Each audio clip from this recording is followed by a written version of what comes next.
Hi ಎಲ್ಲರಿಗೂ, ಹೇಗಿದ್ದೀರಾ? ಚೆನ್ನಾಗಿದ್ದೀರಿ ಅಂತ ಭಾವಿಸ್ತೇನೆ.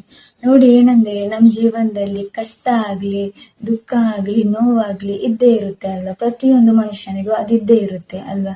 ಸೊ ಹಾಗಾಗಿ ನಾವು ಯಾವತ್ತೂ ಕೂಡ ಕಷ್ಟಕ್ಕಾಗ್ಲಿ ನೋವಿಗಾಗ್ಲಿ ಹಿಗ್ಗದೆ ಕುಗ್ಗದೆ ಅದರಿಂದ ಮುಂದಕ್ಕೆ ಅದರಿಂದ ಹೊರಗೆ ಬರೋಕ್ಕೆ ಪ್ರಯತ್ನ ಪಡ್ಬೇಕು ಹೊರತು ನಾವು ಅಲ್ಲೇ ಇರೋದು ಅಲ್ಲ.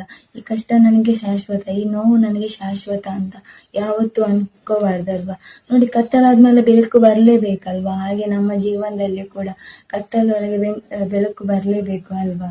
ಸೊ ಹಾಗಾಗಿ ಯಾವತ್ತೂ ಕೂಡ ನಿಮ್ಮ ಕಷ್ಟಕ್ಕಾಗ್ಲಿ ನಿಮ್ಮ ನೋವಿಗಾಗ್ಲಿ ಯಾವತ್ತೂ ಹೆದರೋಕೆ ಹೋಗ್ಬೇಡಿ. ಅದರಿಂದ ಖಂಡಿತ ಹೊರಗೆ ಬರೋಕೆ ಆಗುತ್ತೆ ಅಲ್ವಾ?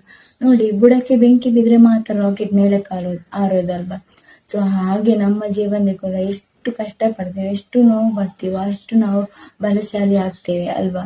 ಸೊ ಹಾಗಾಗಿ ನಾವು ಯಾವುದೇ ಕಾರಣಕ್ಕೂ ಕಷ್ಟ ಆಗಲಿ ನೋವಾಗ್ಲಿ ಬಂದ್ರೆ ಅದೆಲ್ಲ ದೇವರು ಕೊಟ್ಟಿದ್ದು ಅಂತ ಅನ್ಕೊಂಡು ಅದರಿಂದ ಪಾಠ ಕಲಿತು ಮುಂದೆ ಹೋಗಿ ಅಂತ ಹೇಳ್ತಾ ನನ್ನ ಮಾತನ್ನ ನಿಲ್ಲಿಸ್ತಾ ಇದ್ದೀನಿ.